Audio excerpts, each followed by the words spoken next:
Okay, let's get started. Hello. We hope you all had a great break. This is sponsored by Leadient Biosciences, and we hope you were able to get in some quality networking time. Thank you for joining us at Track 3, Patients as Drivers in Drug, for the last track breakout session for the day. I am Michael De Leon, and I'll be your host for today's session on general data protection regulations, implications for your drug development, and drug development. As a reminder, this track is being live streamed, and I would like to welcome our remote attendees and remind everyone to download our mobile app to use our live Q&A feature. With data protection and safety on the rise, efforts surrounding compliance and protection for registries and natural history studies are being taken. Today, we will learn more about the general data protection regulation and how it will affect our registries and research efforts. Let's welcome Kathryn Robinson, Senior Attorney for Privacy at Illumina, and Laura Bloom, President and CEO of Ehlers-Danlos Society and Global Ambassador for Global Genes. Come on up.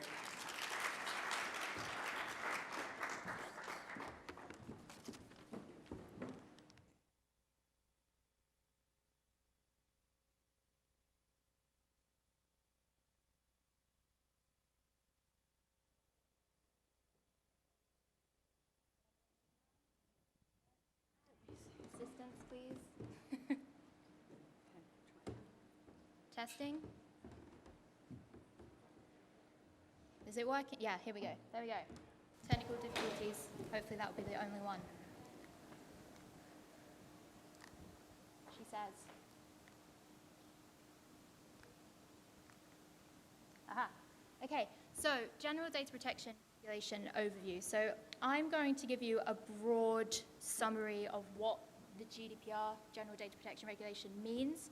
I'm going to give you a range of examples. It's more aimed at just some considerations that patients, or what I will refer to as data subjects throughout, might be thinking about should they decide to give their personal data to a clinical trial or a pharmaceutical company for research purposes, but also on the organization side or an institution, doctor's clinic, things that they should be thinking about when they're handling personal data of patients or other individuals. I do have to do some housekeeping, and that's to say that although I am an attorney, please do not take this to be any legal advice, and if you would like to learn more about the General Data Protection Regulation, I can certainly speak at a high level, but for any legal question that you might have, please contact your attorney. So first of all, an overview. So the GDPR. Keep going. Okay. It came into force on the 28th of May, 2018. Prior to it coming into force, there was lots of panic. People thought, the world was going to end. It was going to stop people being able to have access to personal data of people.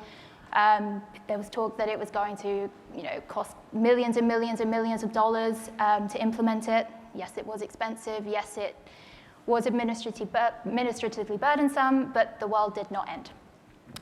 So what is it? It sets out key principles and rights and obligations for most processing of personal data. Key thing is it puts the onus on organizations who interact with personal data to think about and justify how and why they are using that information. The reason for that is that it's a key principle underpinning this is that privacy is a fundamental human right. A really, really clear example of that is the Facebook Cambridge Analytica scandal that recently came out. It's led to things like the California Consumer Privacy Act, trying to make organizations really, really, really accountable and thinking about how and why they're using personal data. It's about giving rights back to the individual. Also, it was to update the law. So prior to the GDPR, there was a regulation that came out in 1995. Now, back in 1995, the concept of big data, the concept of Facebook, the concept of cloud solutions, the concept of digital marketing weren't really considered.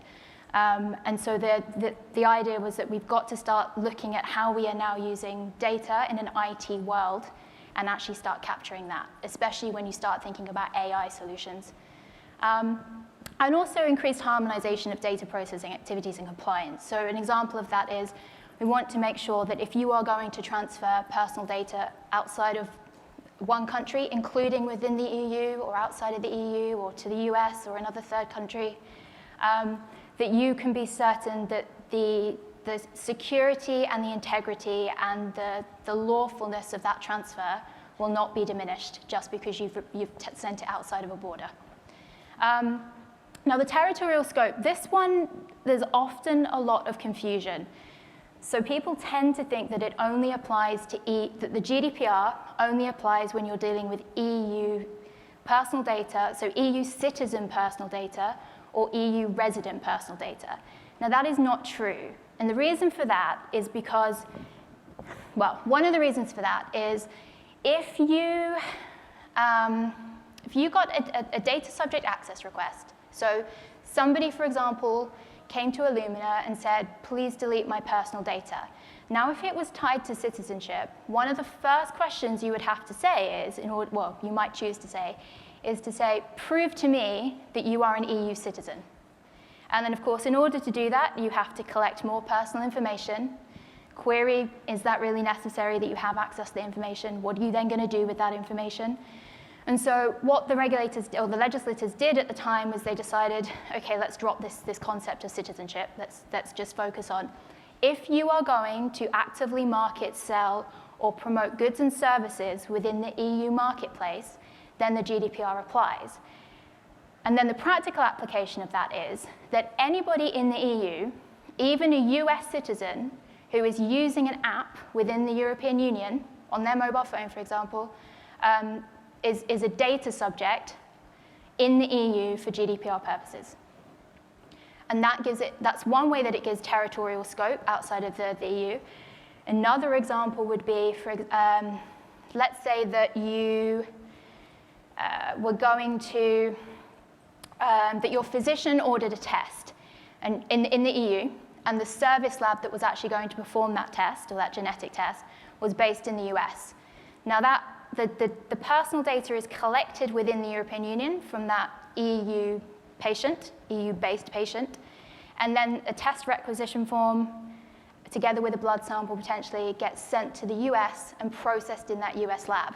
That US lab still has to comply with the obligations under the GDPR, even though it's in the US.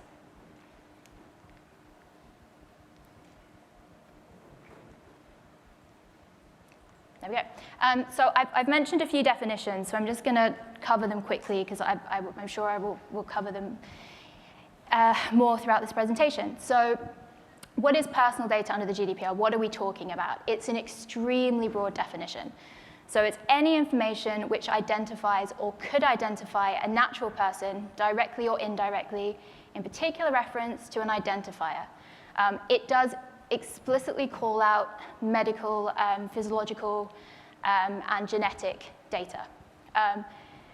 Now, what it means when we talk about directly or indirectly, a name on its own, for example, particularly if it's a very common name, such as John Smith, there are lots of John Smiths out there in the world. Now, if somebody just says John Smith, as an example, I wouldn't necessarily know which John Smith they were talking about.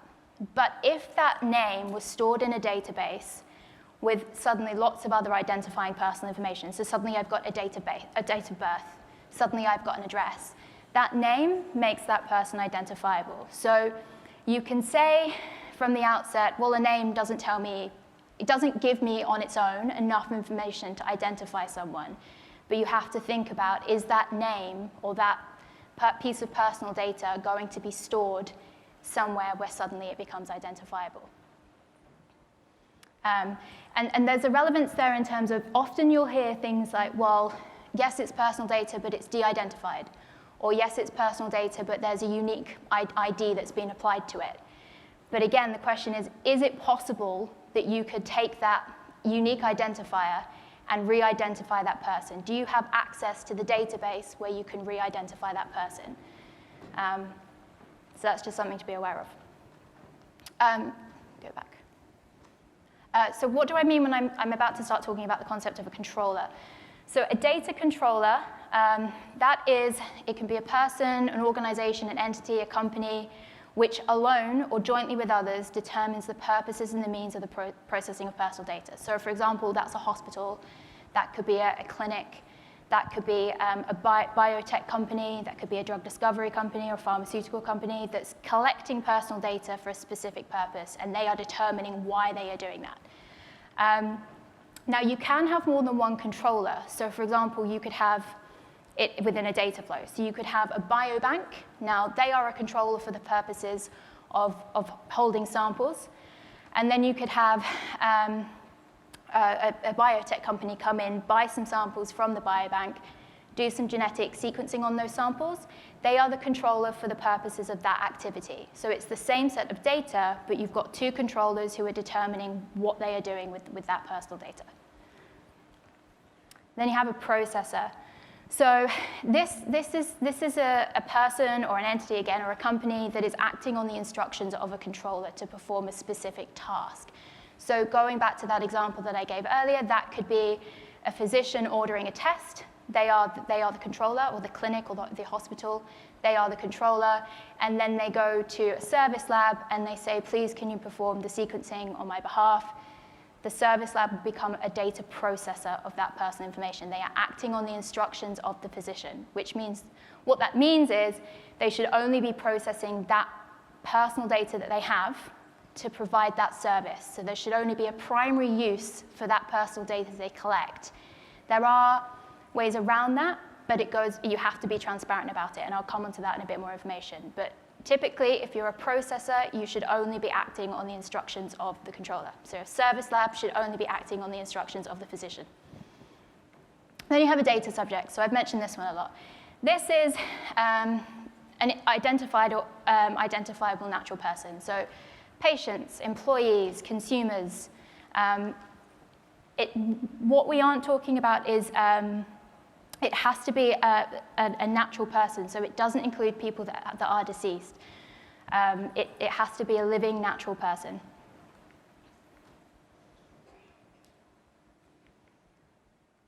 Okay, so now I'm going to talk about the overall principles of the GDPR. So there are 7 of them. I could probably talk for 30 minutes about each of them, but I will not do that because I will run out of time and it will be very boring. So, first one. Lawfulness, fairness, and transparency.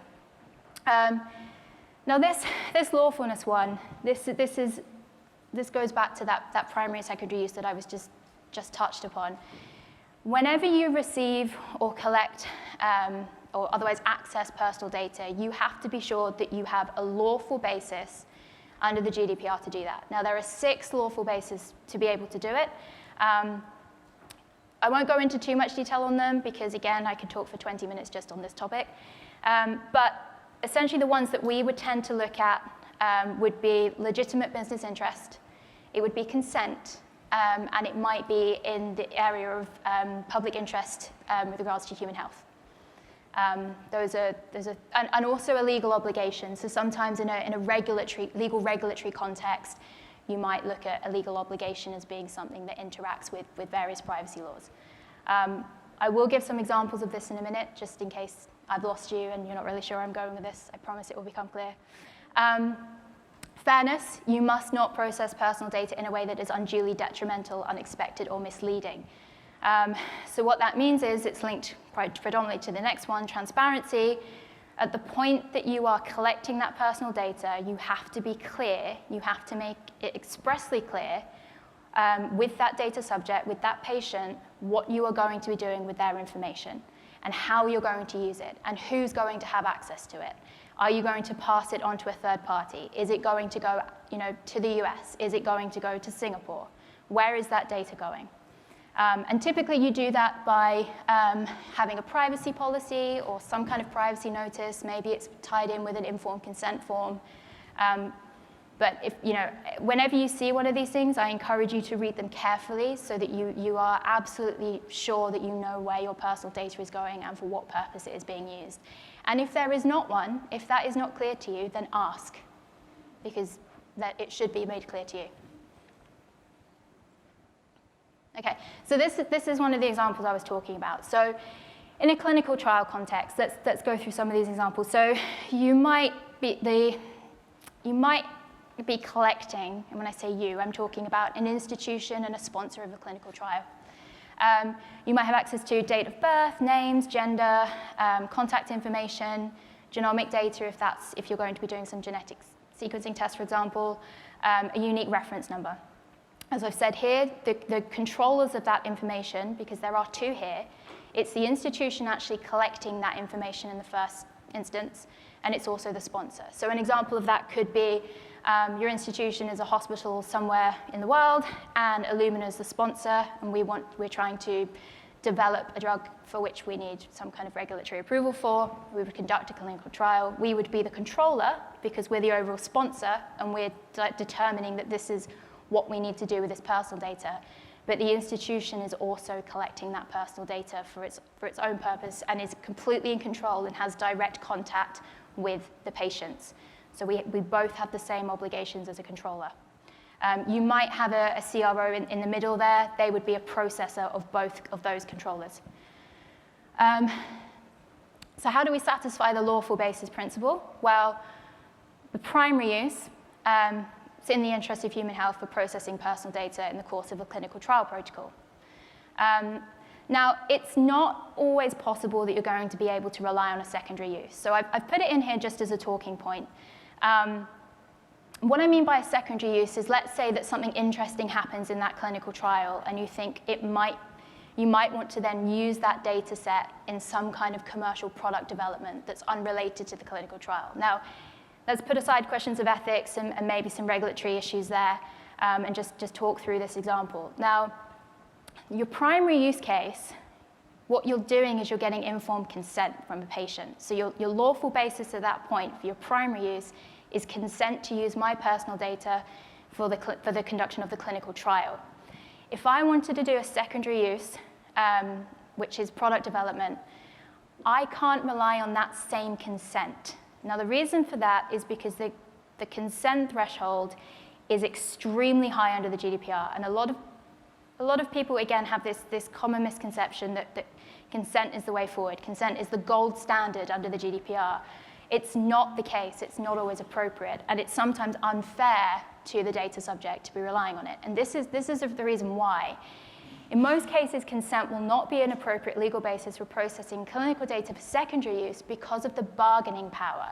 If you have a patient who thinks that this clinical trial is, maybe it's their last hope, or that maybe they're slightly on the, just really, really putting all their eggs into this basket. And you say, oh, you can join my clinical trial, you have to give me all of this information, and by the way, I'm also then going to take your data and do some commercial development with it.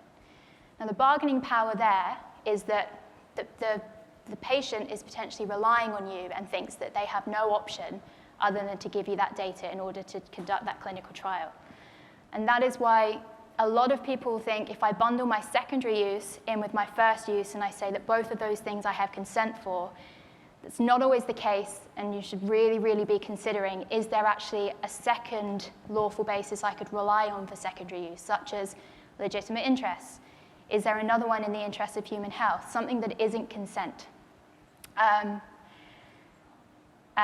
also, again, it goes back to that transparency principle. If you are doing more than one use case, if you are using that data in more than one way, call it out on your privacy notice. And again, patients, make sure that you read them and that you understand and ask questions about what is on that notice. Another thing an organization can do to help satisfy all of these, but the fairness principle as well, is to conduct something called a data privacy impact assessment. Now, that's something that essentially it's a record of information that says what personal data am I going to be collecting, why am I collecting it, who's going to have access to it, what security have I put in place around it, have I considered what potential harm could come to a data subject if this information was to be used in an unlawful way, or if it were to be leaked to a third party, if there was a data breach. And that helps you identify, first of all, have you got a lawful basis? Are you being transparent? And are you being fair?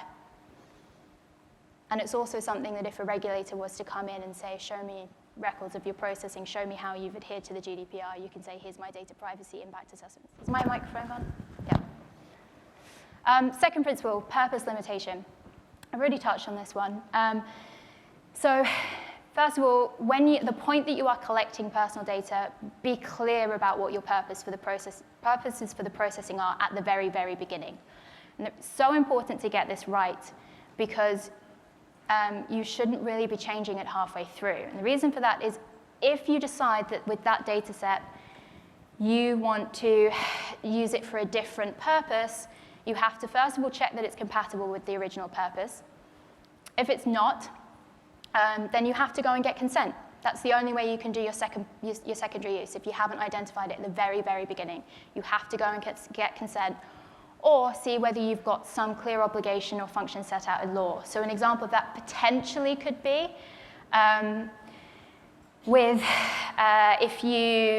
if you sell a product that's a medical device and you have an obligation to do post-marketing surveillance under the IVDR or some other medical device regulation, the data that you collect may be in a support and maintenance context. You might then want to be able to keep hold of so that you could do post-market surveillance to demonstrate to a regulator that you're still checking that your product is safe and for quality control purposes under a regulation rooted in law. Now again, an example of that. Let's say there's a patient list. A doctor discloses their patient list to a family member who runs a travel agency so that they can offer special holiday deals to patients needing recuperation. So what are we talking about? What are the categories of personal data here? So maybe it's names, date of birth, genders, contact information. Maybe they want to disclose what the actual medical condition is to try and find a holiday that's less strenuous or maybe super relaxing, who knows. Now the controller is the clinic or the institution that the doctor is working for. And then let's look at that purpose limitation point. So the reason that patient list exists is to provide healthcare. Disclosing that patient list for this second purpose is clearly incompatible with that first use case, which is to provide healthcare. So again, you have to think, well, do I want to go and get consent? Is that really appropriate for me to go and ask my patients if they're happy to receive direct marketing from a travel agency? Or do I have a legal obligation? And I mean, the one about consent, that's personal preference. I personally think that you maybe wouldn't want to do that. And there's definitely not a legal obligation to do it, to rely on. Data minimization, this is the third principle. It's really simple, limit what is collected. You should only be collecting personal data that is necessary to perform a task. Now, there are many reasons for that. One is if there were to be a data breach or personal data was to be leaked to a third party, the less information that you have, the less serious a data breach can be. Now, of course, it depends. If let's say, 100 sequencing runs of people's whole genomic sequencing data gets released versus 5 million contact details, you might argue that actually the fact that 100 sequencing runs of whole genomic sequencing data might actually be worse than 5 million lead contact details. So there is some, there's some context around that. But generally, the principle is collect only what you need to try and limit down the harm that could come to a data subject. An example, a recruitment agency. I have mixed the examples up a little bit just to try and give you an idea of how broad it is. But let's say a recruitment agency places workers in a variety of jobs. It sends applicants a general questionnaire which includes specific questions about health conditions that are only relevant to particular manual occupations. So let's say you needed to lift boxes in a warehouse. It's reasonable to ask certain questions about any potential physical conditions. If you're in an office job, maybe less so.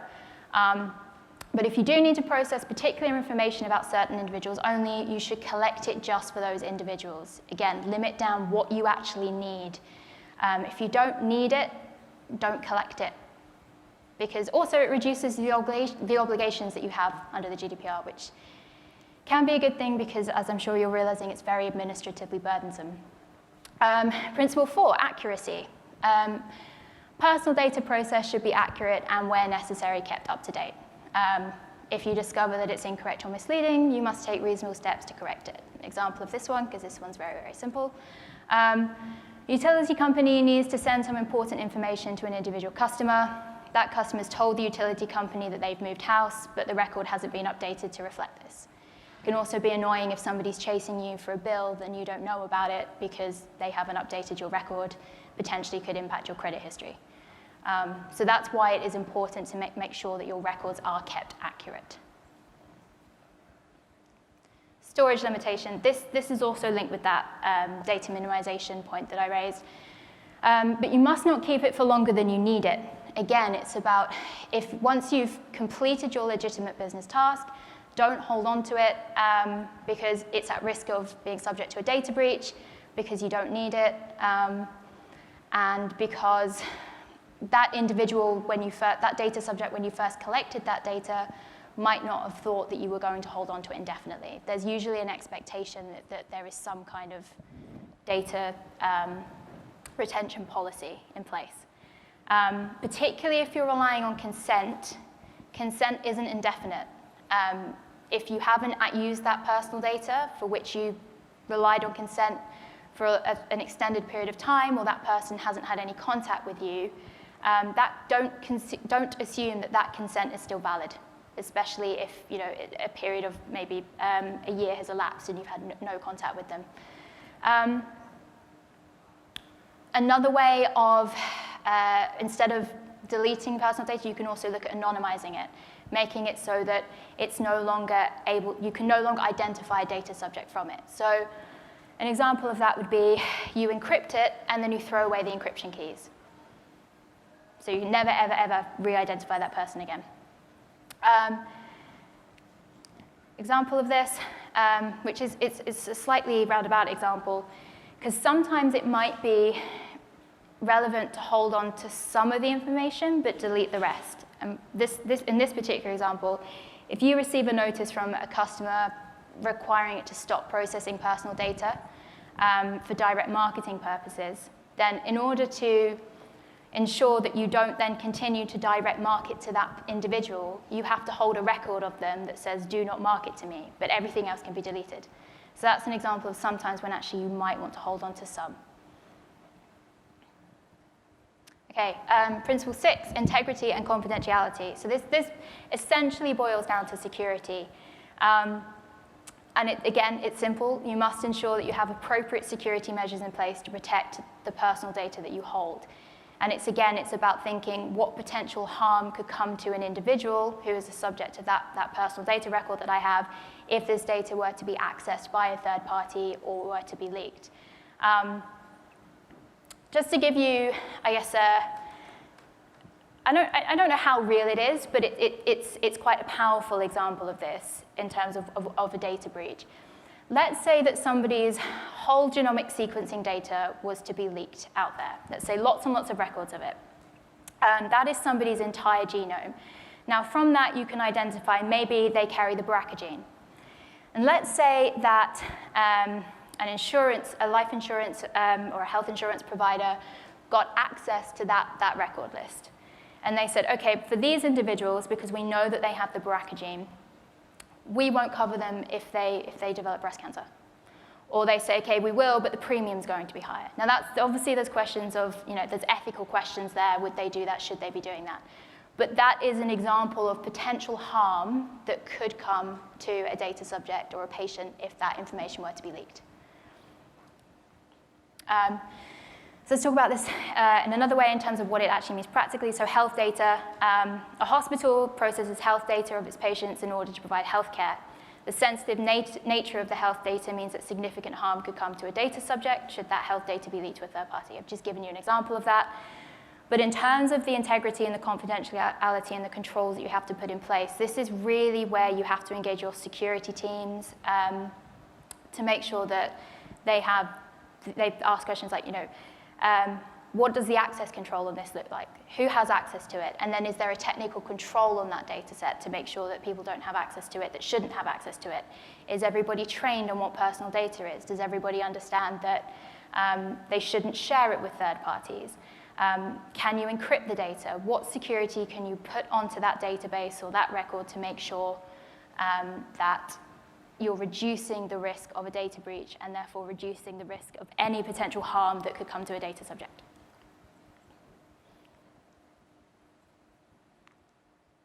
Okay, last principle, accountability.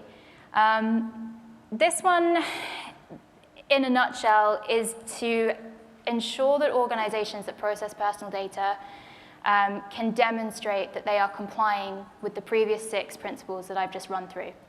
So that's about documentation, documentation, documentation. That's about that data privacy impact assessment that I just referred to. That's about doing some data mapping activities, working out where all of your data is stored, for what purpose, what lawful basis are you holding that data. And it can be different per record. For example, employee data could be performance of an employment contract. Clinical trial could be informed consent or in the interests of human health. The key thing about the accountability principle is that the obligations are ongoing. You have to periodically review your data processing activities and make sure that you are identifying any gaps or any issues that might arise along the way. And again, if you are thinking about secondary, tertiary uses for the personal data that you hold, that you're going back and checking whether they're compatible with your primary use, whether you need consent, whether your privacy policy is transparent enough to deal with that processing activity. I'm not sure how I'm doing for time. About half an hour. How long do you need? I've probably got about 5 minutes. Are you sure? Okay, so I'm going to touch on this really, really, really quickly. There are individual rights. So these would be data subject rights, patient rights, directly under the GDPR. I'm only going to focus on the right to erasure. So this is also known as the right to be forgotten. Now, individuals can make a request at any time to have their personal data that an organization holds. They can do it verbally or in writing, and organizations have 1 month to respond to those requests. Now, this is another myth. It's not an absolute right, and it only applies in certain circumstances. Now, again, I'm not going to go through all of these, especially because of time constraints, but I am going to focus on these highlighted ones. So, when does it apply? So, an individual has an absolute right to request deletion to their data if the organization is relying on consent, which is another reason why potentially consent is not always the most appropriate basis, especially if you've got a legal obligation to hold onto that data.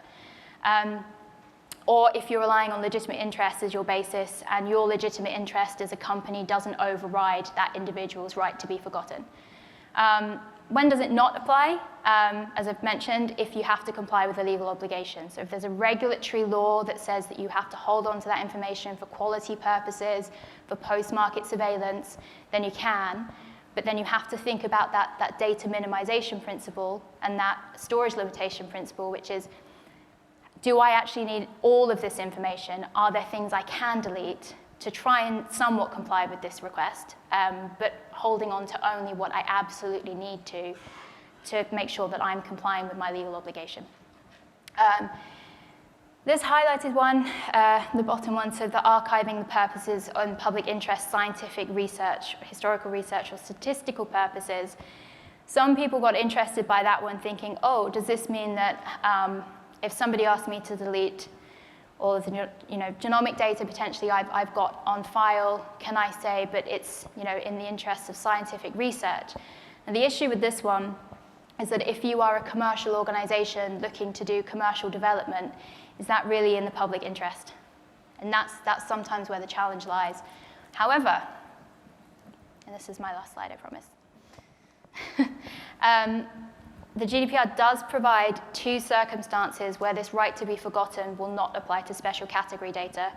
And what I mean by special category data, that's genetic data, that's health information, that's financial information. That's a certain type of personal data which could carry significant or more serious harm if a third party was to get their hands on it. So financial data, for example, a credit agency got hold of it, they might refuse you credit. They might give you even better credit, who knows? And so this top one, if the processing is necessary for public health purposes in the public interest, protecting against serious cross-border threats to health, or ensuring high standards of quality and safety of healthcare and of medicinal products or medical devices. So it might be that if you are doing product development And this is where you have to fill out your data privacy impact assessments. Really, really, really be sure that you are holding onto it for ethical reasons, that it actually is going to benefit patients or advanced medical devices and healthcare. Then this is something that you could potentially look to rely on rather than having to delete the data. Now, I'm not saying that people shouldn't be deleting data. I'm just saying think about, is there a lawful basis, a lawful ethical reason for why you would hold on to it? And make sure that if you do decide to hold on to it, you communicate that back to your patients, back to your data subjects. And it's not a bad idea to call these things out up front in your original privacy notice. And that's it. Over to you. Thank you.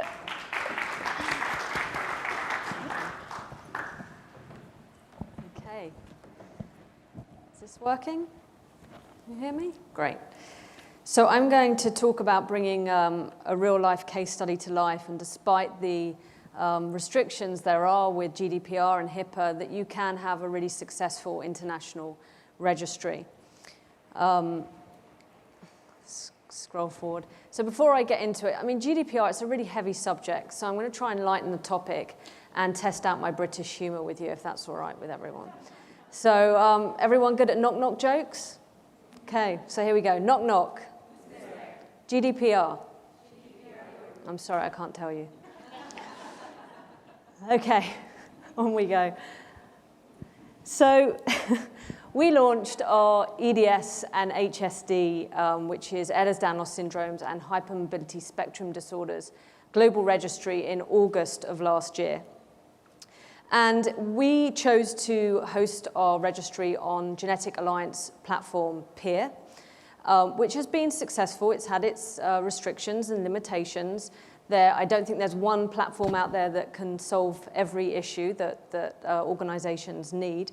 But it served us well, and when we first launched it, we imagined we would have thousands of people getting onto our registry, because over the years, that's what we've heard time and time again. We need a registry. That's what we need. That's what we want. And actually, it was quite a slow start.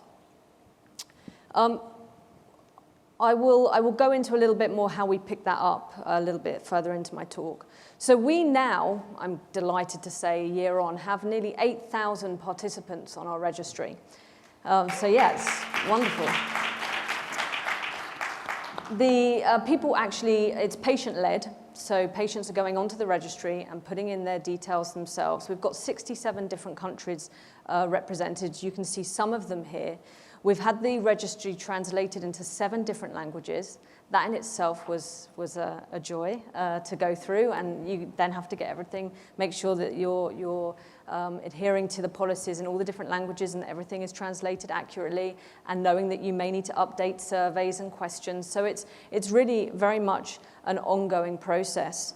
And I would say that what any organization is thinking about when launching a registry is do not underestimate how huge this task is. We started with taking on one person working part-time on the registry, and within a year we've now got 3 people on that team focusing on this, because it's a huge undertaking and it's a huge challenge. And you don't just want a registry, you want that registry to come to life and help with research studies. So that's really where the work comes in as well. This isn't fun, is it, this thing? I think it might need some batteries. So a little bit more information on the Ehlers-Danlos syndromes. You can see here there's 14 different types. We know the genetic marker for 13 of them. The most prevalent type, hypermobile EDS, we don't yet know what the genetic cause is. And we also support and care for those living with hypermobility spectrum disorders. HSD is newly coined diagnosis that was included in the 2017 diagnostic criteria. So that is something new that we also look after in the registry. We'll get there in a minute. Not just you. So we've captured here a couple of examples as to why a global registry was so critical to our community. We really wanted to find preventions and treatments for hypermobile EDS and all the different types of EDS and really understand the genetics behind it. We wanted to know more about the epidemiology. We wanted to know about prevalence. Can we prove how prevalent this really is? We're dealing with a condition that is very rare, and potentially quite common. So that's quite unique in itself, and we need to prove that. We need a lot more research behind it, and a registry was the perfect way to do that. We were very, very lucky to be donated $2 million early in 2018. And that enabled us to launch a really incredible, groundbreaking study that would not have been possible without our registry.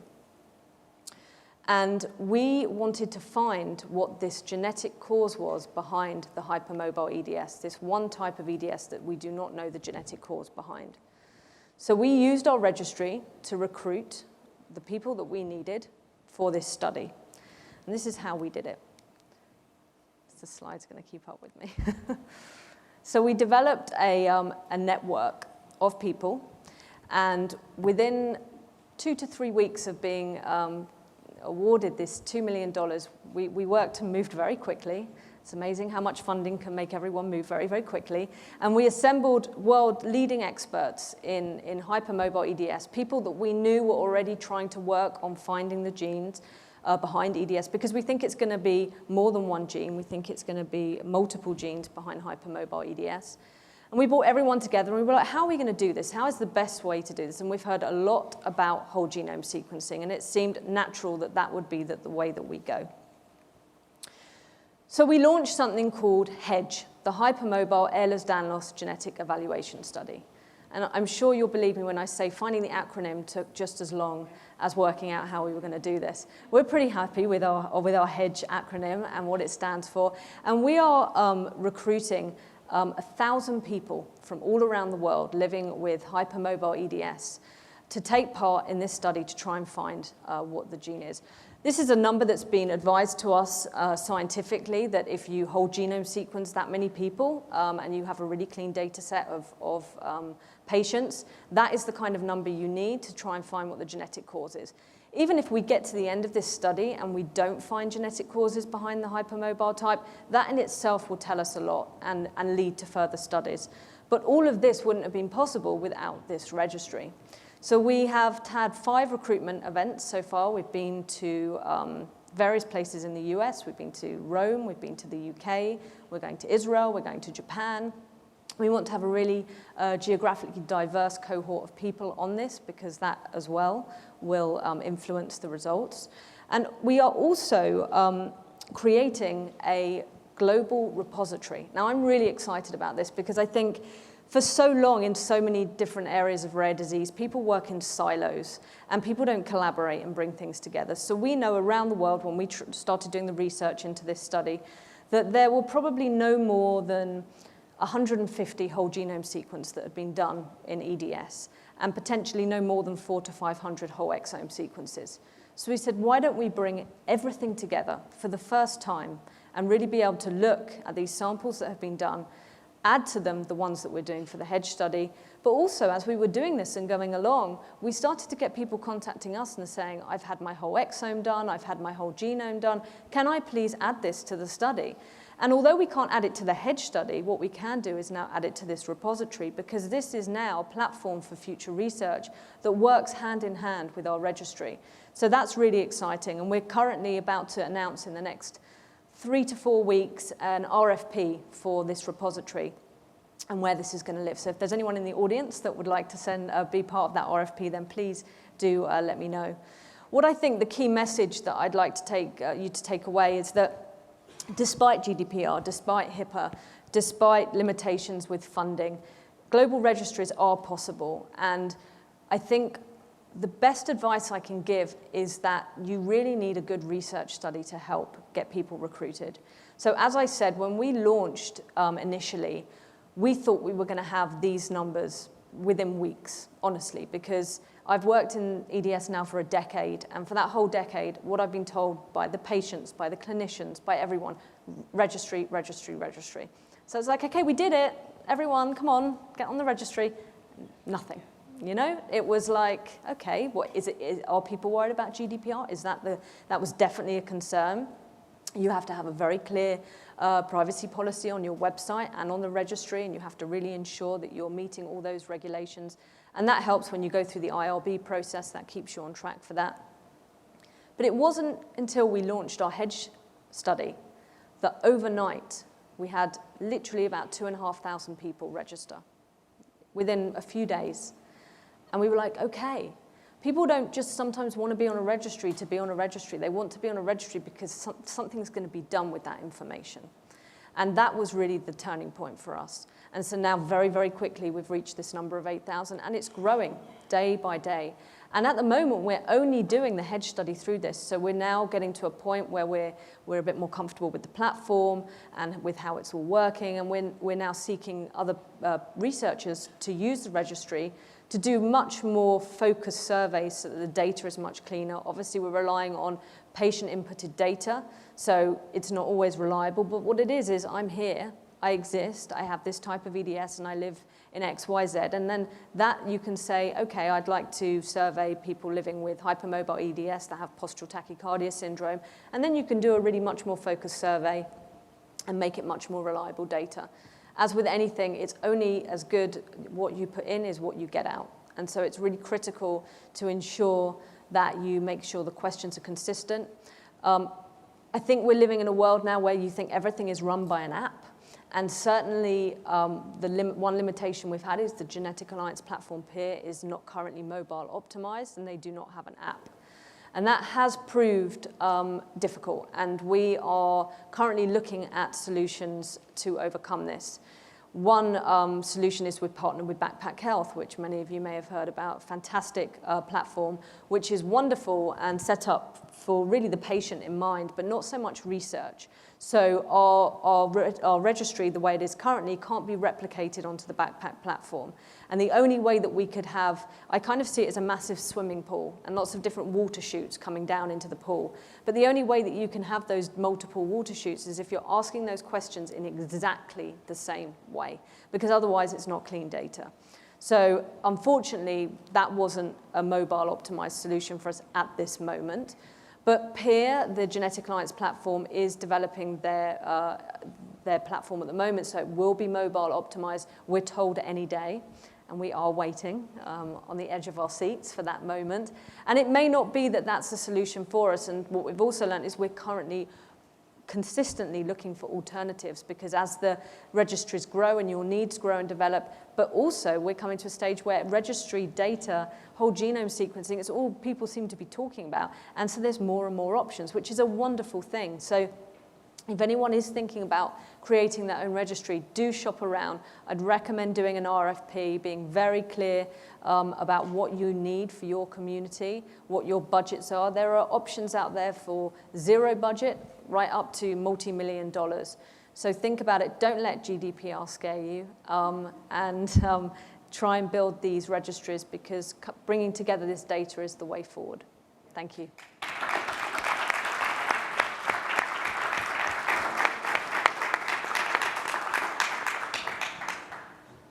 At this time, we're going to have questions. The microphone's here in the center, so anybody who has a question, please come up. Feel free to ask questions.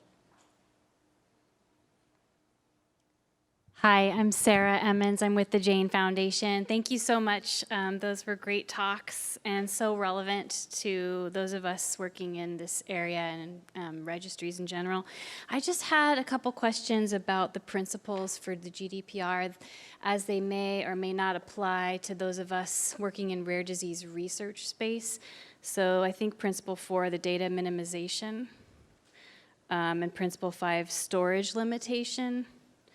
Those two really struck a chord with me, just being from my perspective, because for the data minimization and the recommendations there on, keeping it as minimal as possible, that's like the opposite of what we want to do in research, because we don't even know what to ask. So we want to try to gather and capture all these data points that we may not even know exist. So we're trying to actually maximize the data in some registry cases, maybe not in those that are designed for a specific study. So it brings me all the way back to some of the things you were talking about with your privacy policy and trying to capture as much as possible and be really inclusive in it. But if you don't know what you're going to be looking at until you look at it, what you're going to be digging into more, it seems like, it just seems a little scary, because it's like, well, how can we follow that principle? Same thing with the storage limitation, because patients who are registering it seems from our perspective, want to be there as long as needed in case something comes up in the future. So the thought of erasing it or removing it every year or so, when it could be 5 years later, you all of a sudden learn something about a mutation type, you can go back to all the people who had that mutation type and say, hey, we figured something out, and it may apply to you. So it just seemed like those two principles. I just wanted to ask you, if you think about it, what, from the rare disease perspective, what should we be thinking about in terms of trying to follow the GDPR regulatory principles and be have as much integrity as possible, but still pursue the research and that avenue? It's a great question, and it highlights some of the challenges with the GDPR and various other privacy laws, because what you need is big data. You need access to big data to identify trends, things that at your point, you might not know about. But everything you've just said, if you document that and you justify that, and you've got a data privacy impact assessment that stands behind it as to why you need to retain that information, why you need as much data as possible, if you were to ever be challenged, you could say, I did think about these things. One of the key things about the GDPR is it is principle-based. It is not rule-based. And that means that you need to be able to identify that you have considered the principles and that you've evidenced how you've thought about them. And if you determine that actually, okay, I've considered storage limitation, but it's not helpful, or it's not, it's detrimental potentially to human health, document that. And that is really the key message: documentation, documentation, documentation. Thank you. No worries. Hi there, thank you. That was a great presentation. I'm Monica Jones. I'm the founder of the Brain Recovery Project. We work with kids who've had up to half the brain removed to stop drug-resistant seizures. So we just launched our registry in February of 2018. But I'm not letting anyone in the EU participate yet because I'm freaking out. So here's Sorry. here's where I'm stuck. The right to erasure. If we give the I know you can't comment because you can't give me legal advice, but I'm also an attorney, so I won't hold that against you. The right to erasure. We give the de-identified data to a researcher who wants to understand developmental trajectory after a certain procedure, and then I get a family coming in and saying, erase the data. It was my understanding that that researcher has to promise me that they will also erase that person's data from their study. That's correct, right? That is correct. Okay. What if we're 2 or 3 years in, and then, never mind, you answered my question. Thanks. Well, actually, I do have something that I will add to that, because it goes back to that initial transparency piece. It's what does that data subject reasonably believe will happen with their data? And if there is an overriding legal obligation, which there could be in that context, there could be a quality reason or some regulatory reason. I'm not sure whether you would be touching on any of the medical device things, no. But if there may be some basis as to why the doctor might determine that they can hold on to that data. Now, you instructing them, because I guess in that context they would be your processor, there would be an obligation on you to make sure that they don't hold on to that data. And if they think that they're going to have a lawful basis to hold on to it, you need to ask them to tell you what that is up front. Because the reason I say that is because often I see in contracts, there's that caveat which says you will delete the data, you, Mr. Processor, will delete that personal data if so instructed by the controller. And then there's that caveat that says unless there is a legal obligation under applicable law to hold on to that personal data. So make sure that you're thinking about, is there anything that's actually going to apply there? Because if there is, then perhaps I need to be calling that out in my privacy notice. But please don't be scared by the GDPR. The world did not stop. And again, as I said earlier, it's principle-based.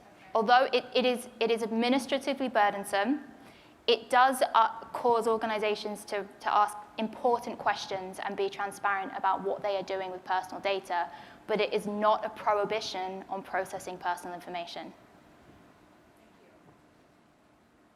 Hi, I'm Steve Grossman with the adcyf5.org, and I just want to let you know that I've officially tweeted your joke as the best one of the conference. Thank you. It's the nerd in me. British invasion. Anyway, so we're a small organization, probably 200-300 around the globe, really spread out on our way to rolling out registry right now, with GDPR in place and all that. But I guess my question is, could you direct me, with all the other countries that you have in your registry, what type of regulatory hurdles or IRB things did you run into, or where could someone find out information on that? So for us, for our IRB, they were happy if we were GDPR and HIPAA compliant, and that worked for really worldwide for us. As we get researchers that come on board and then use the registry to do their own surveys, then we may have to resubmit to the IRB based on their needs. If they are different in their country. But they tend to, HIPAA and GDPR are so thorough that they do tend to cover all of the other countries. And as you can see, we've got 67 different ones on there, and we haven't had any issues with that. But when it gets to the research level, we're prepared that it may then get a little bit more stringent on looking at that. I don't know if there's anything else for you to add on that. I was just wondering, in that context, would they not then become their own controllers, and then it's actually their responsibility to go and make sure that they have a lawful basis for their own use rather than it being yours? Yeah, so it would be their IRB, and we, depending on if we needed, what I meant is if we need to switch anything in the registry, then we'd have to update our IRB. But ultimately, it's down to the researcher to have their own IRB. For us collecting the data, we are covered by GDPR and HIPAA.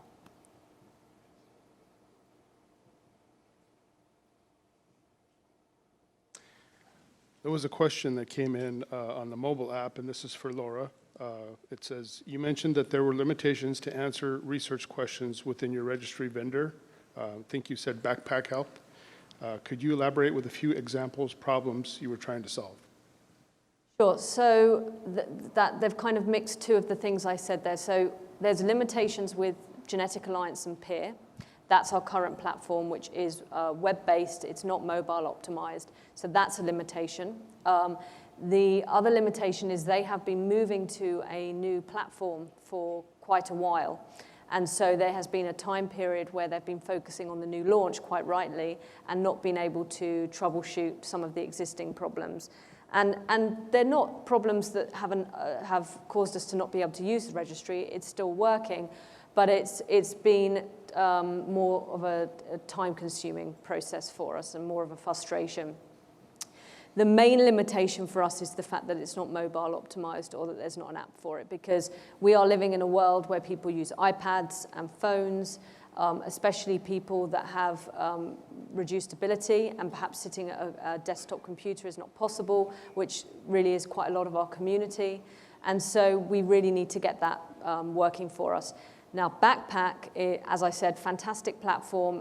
For those that don't know it, it's for patients to upload their health records, have all their health records in a virtual space, the virtual backpack. And they also do a kind of a registry process that some organizations and conditions are using. However, because we really wanted us to be focused on research, all of the questions and the way that we're asking the questions at the moment can't be exactly replicated onto Backpack because of the way that their software is formatted and the way that their platform works. We're working closely with Backpack to see if that can be overcome, and we will see what happens. They're an amazing organization that have grown a lot in the last few years, and their abilities and what they're able to do is growing too. So I'm confident, whichever way we have it, the society will have a platform on Backpack. Whether it's another water chute into our swimming pool, as I like to think of it, I don't know yet. But the biggest hurdle for us is that mobile piece, and I'm hopeful that we will have a solution soon.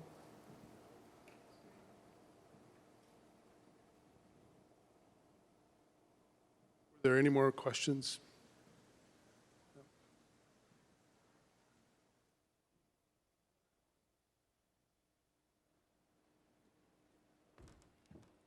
Okay, well, thank you, Kathryn and Laura, for sharing your knowledge and expertise with us. At this time, we have a short 15-minute break before heading into our closing session in the main ballroom. We invite you to connect with our speakers and check out our back table for resources, and don't forget to let us know how we're doing by taking our quick survey on the mobile app, and thank you very much.